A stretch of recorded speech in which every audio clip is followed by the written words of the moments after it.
大家好啊，歡迎返到嚟我嘅 channel 港式足球。咁今日呢條片要講嘅就係利物浦對熱刺嘅賽後分析。咁呢一場波嘅結果就係雙方以1-1打和啦。咁但係其實我必須要講啦，熱刺嘅表現同埋球員嘅決心係比我想象中要好得多嘅。因為其實喺我賽前預測嘅時候，我就係話熱刺其實上半季已經俾法蘭克搞到成班球員嘅體能係揸乾晒，而且亦都有好多傷兵出現啦。所以我就覺得熱刺基本上係冇乜力、冇乜體力可以去打反擊，可以去攻翻出去。我就估熱刺嘅戰術應該會不停收縮，全場收縮，然之後死守搏過一分。但係其實熱刺今場波佢畀到我睇嘅心態，佢哋唔係想搏一分，佢哋係真係想贏。球員有呢個決心，戰術亦都做得啱嘅。而利物浦其實亦都正如我喺賽前預測所講嘅，就係佢哋面對住熱刺收縮死守嘅時候，運動戰係入唔到波嘅。而唯一一個入球就係靠蘇布斯禮嘅罰球直射入網啊嘛。所以其實同我預測講嘅一樣，就係我話利物浦入波應該會靠角球或者死球去入。咁其實都中咗啦呢一個，因為利物浦其實佢哋現階段面對破密集嘅能力仍然係有待提升嘅。咁但係咧，其實利物浦今日佢哋喺面對住呢一個密集嘅時候嘅組織咧，我係覺得係有進步嘅。事關利物浦今日咧，其實就輪換咗啲進攻點啦。沙拿係冇出噶嘛，喺後備。咁而伊傑迪基亦都冇出。咁佢哋用咗邊個去打進攻點呢？加普其實係屬於一個中鋒嚟嘅。咁而左邊進攻點就係7歲嘅新星安古姆啦。而右手邊嘅進攻點呢，利物浦今日係沿用咗呢一個費林邦去打右邊進攻點嘅。咁而佢哋兩個今日嘅表現係，我係覺得做得幾好，即係佢哋兩個係好肯去拉邊。呢一個係之前利物浦一直都做得唔好嘅地方。之前沙拿打正選嘅時候，其實沙拿唔係任何時候都肯去拉邊，好多時候都入咗中間。但係今日呢，費林邦同安古姆其實成場直至到佢哋被換走嘅時候呢，佢哋都係好乖咁樣拉住兩邊，導致到利物浦佢哋喺組織嘅時候需要轉方向，又或者需要傳去邊路，靠呢啲球員去突破嘅時候呢，呢方面係多咗選擇，就係因為兩邊永遠都有人，安古姆同埋費林邦永遠都喺度，亦都令到呢一個羅伯臣呢就唔需要太過頻繁咁樣去上上落落。右閘客串右閘嘅蘇布斯禮亦都可以安心咁樣去收入中間，去幫手做一啲組織啊同埋防守嘅工作。而雖然利物浦今日喺運動戰入唔到波啦，咁但係其實兩邊突破呢，其實係產生到唔少嘅威脅，尤其是就係左邊嘅安古姆下單對住普羅嘅時候，亦都有好多次係成功突破落到底線，甚至乎有一次係起到腳射門添。咁其實就係未能夠產生入球咯。但係今日其實利物浦嘅球員喺呢一個兩邊嘅組織、兩邊嘅突破同埋做入去禁區嘅攻勢呢方面係做得非常之唔錯今日。咁其實我首先想同大家係講一講今日雙方嘅一啲攻勢啊、一啲機會啦。咁首先講兩個入波先啦。咁利物浦嗰個入波呢，就係18分鐘蘇布斯禮嘅罰球入網啊嘛。咁而呢一個罰球係點樣出現嘅呢？就係16分鐘嘅時候呢，門將艾利臣就大腳將個波踢咗上前場啦。咁利物浦嘅球員係搶到第二點，呢方面其實利物浦今日都做得非常之好，就係搶第二點反搶嘅能力。今日利物浦係做得比熱刺更加好嘅。咁呢一球就係靠球員搶到第二點之後，就麥亞利士打攞到個波，佢就靠呢一個個人嘅突破呢，就喺禁區頂附近嘅位置就搏到一個罰球。咁就蘇布斯禮射入啦。咁但係其實咧，老實講，我覺得蘇布斯禮呢一球罰球又唔係話真係射得好好，因為始終其實呢一球又唔係話射死角，射到好邊龍門，真係冇得救嘅波嚟嘅。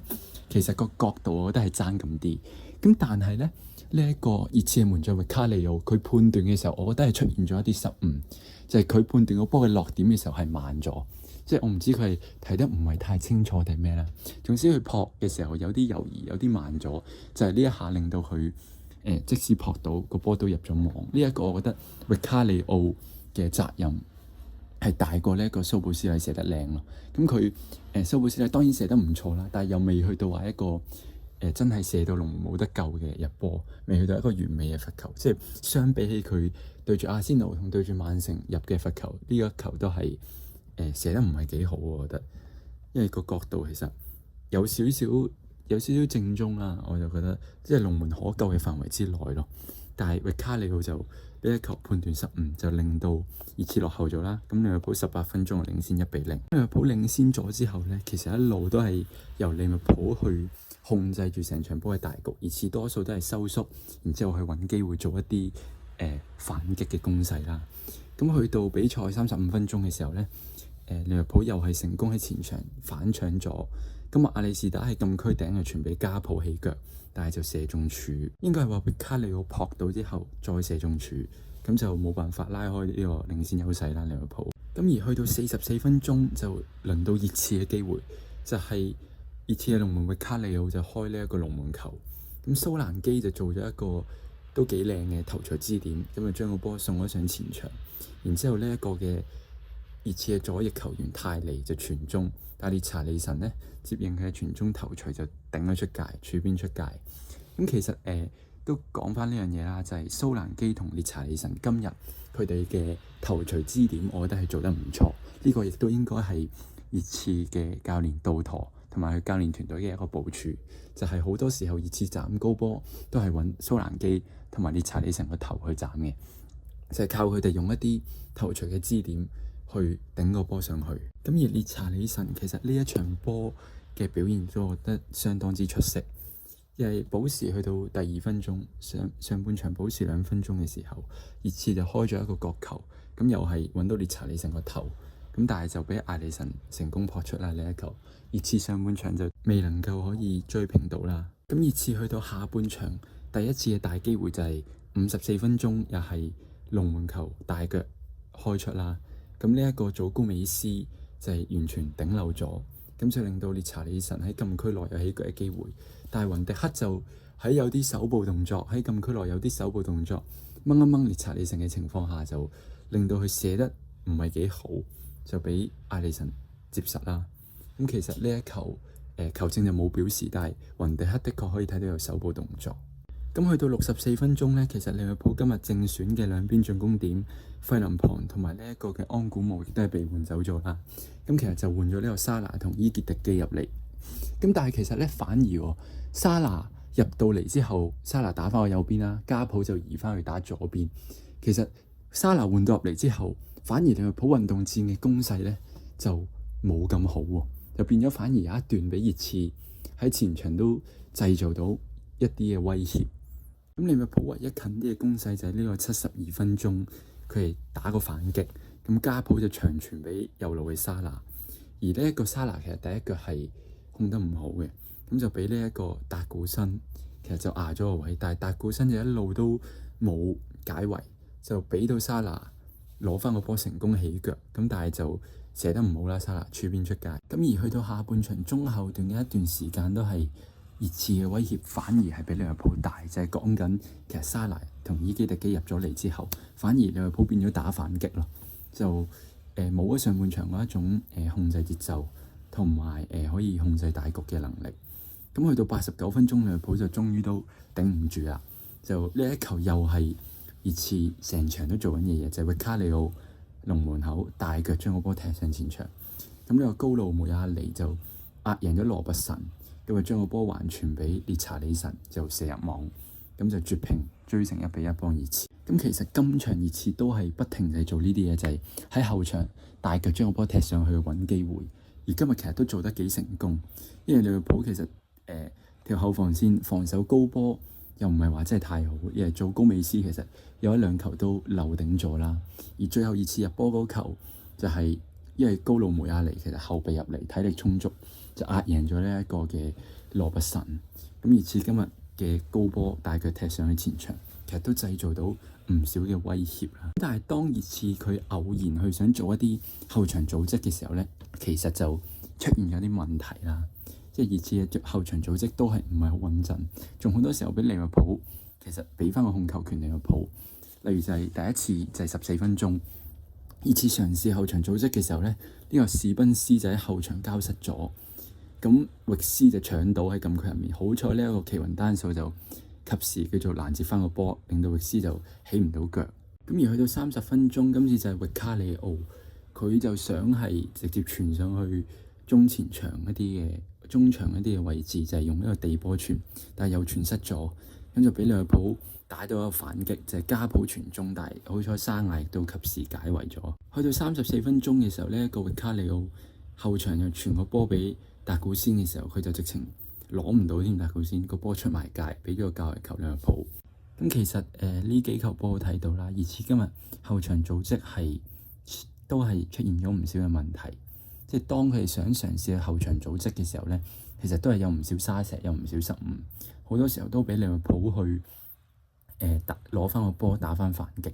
咁但係做得好嘅一樣嘢，熱刺就係佢哋見到有問題之後，佢哋冇再夾硬去強行後場組織，而係用多咗好多大腳，就係正如我頭先所講，揾蘇蘭基揾列查理神個頭。咁其實都製造到唔少嘅威脅。咁成場嘅形勢其實大致上就係咁啦。咁我又講一講利物浦呢一個17歲嘅新星安古姆嘅表現。其實我見好多嘅利物浦球迷都好鍾意佢，因為之前佢都有出過場啦，表現亦都相當之唔錯。咁今日對熱刺有機會正選上陣，我都係覺得佢真係踢得幾好，踢得唔錯嘅。就係首先佢25分鐘，我記得佢單對單對住呢個普羅，就成功扭過咗佢之後，就分去俾右邊嘅費林邦，咁但係就未能夠產生入球機會。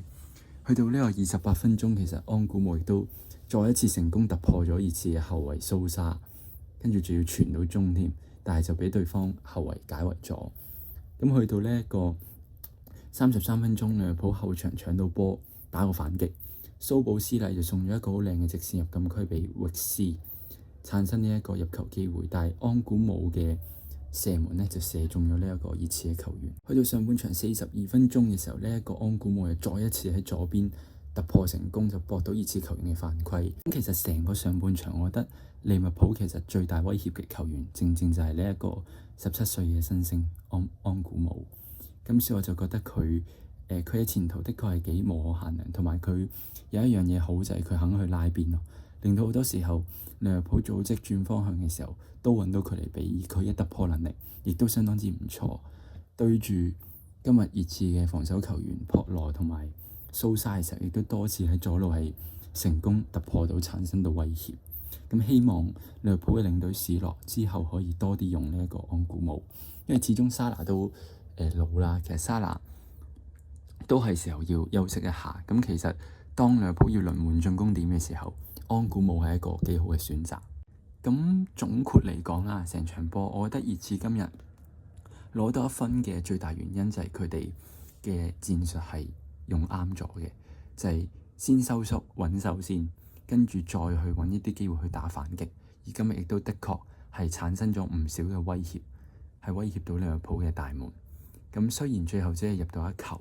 咁但係其實熱刺而家喺佢哋嘅護級嘅形勢入面，我覺得都又唔算話太悲觀，因為對利物浦其實你搶到1分，咁之後其實對翻啲冇咁強嘅隊員翻到主場，熱刺應該球員級數有分咁上下，都應該搶到分。同埋其實森林啊、韋斯咸呢啲都唔係好贏到波，即係熱刺嘅同熱刺一齊爭緊護級嘅對手，佢哋都唔係好攞到分，唔係好贏到波。咁其實變咗，我覺得熱刺只要佢 keep 住呢一種嘅戰術，keep 住呢一種嘅打法，我覺得熱刺係可以成功護到級嘅。咁而利物浦今日見到一個新嘅進攻組合，我覺得係踢得唔錯，踢得幾好。即係費林邦同安古姆，其實喺兩邊都產生到唔少嘅威脅，特別係左手邊嘅安古姆啦。咁其實利物浦亦都可以多啲試下，即係喺英超嘅比賽，又或者其他杯賽就輪換下，用下佢哋去打咯。咁其實今日嘅效果見到係幾唔錯嘅，但係始終我覺得利物浦都仍然係要繼續提升佢哋面對密集嘅時候嗰個破密集嘅能力咯。今日好多時就係邊路產生到威脅，但係落到底傳中之後，其實中間唔係好多球員入攝啊嗰啲，即係都係爭最後1-2腳就未能夠可以傳取3分。咁其實而家利物浦和咗呢一場之後，就排喺第5位啦，1分壓過咗呢個車路士，因為車路士輸咗嘛。咁我覺得利物浦其實佢哋爭呢一個歐聯嘅形勢，如果你話喺英超攞前5嘅排名嚟講，我覺得其實佢哋同車路士係50-50咯，即係喺爭最後一個職位。即係維拉雖然跌緊，但我覺得維拉又唔會真係跌到出前5。咁所以我當維拉有個第4，有一個歐聯資格席位，咁最後一個資格就利物浦同車路士爭。咁其實車路士而家都開始跌緊，咁所以我又唔敢話邊隊大啲機會攞到，我覺得兩隊都其實個機會差唔多咯，就係睇下邊一隊穩定啲，可以唔好失咁多分，咁就可以攞到最尾一個歐聯席位，即係頭5位。咁而歐聯嗰方面，其實反而車路士係有優勢，因為利物浦其實作客加拉塔沙雷首回合只係輸0-1。咁其實利物浦今日都輪換咗啲進攻點，我覺得就係準備迎戰周中嘅喺主場對加拉塔沙雷。咁我覺得利物浦晉級嘅機會都係大過車路士，因為車路士其實首回合係輸5-2嘛。咁我覺得車路士都出咗局90%㗎啦。咁如果車路士歐聯16強出局，佢哋可以專心翻去踢呢一個英超嘅比賽，而利物浦如果進咗級嘅話，又要分翻心喺歐聯嗰一度。咁如果呢方面嚟睇嘅話咧，車路士嘅機會可能會大少少咯，就係咁。但係其實利物浦都仲有一個機會，就係睇下可唔可以歐聯攞冠軍，就攞翻出年嘅歐聯資格。咁但係如果要做到呢樣嘢，其實佢哋必須要改善翻，即係其實後場防守嘅問題，同埋呢一個前場面對密集嘅時候嗰個破密集嘅能力，係的確要提高翻嘅。咁今日呢一條片就講到呢一度啦，希望大家多多支持我嘅 channel，我哋下條片再見，拜拜。大家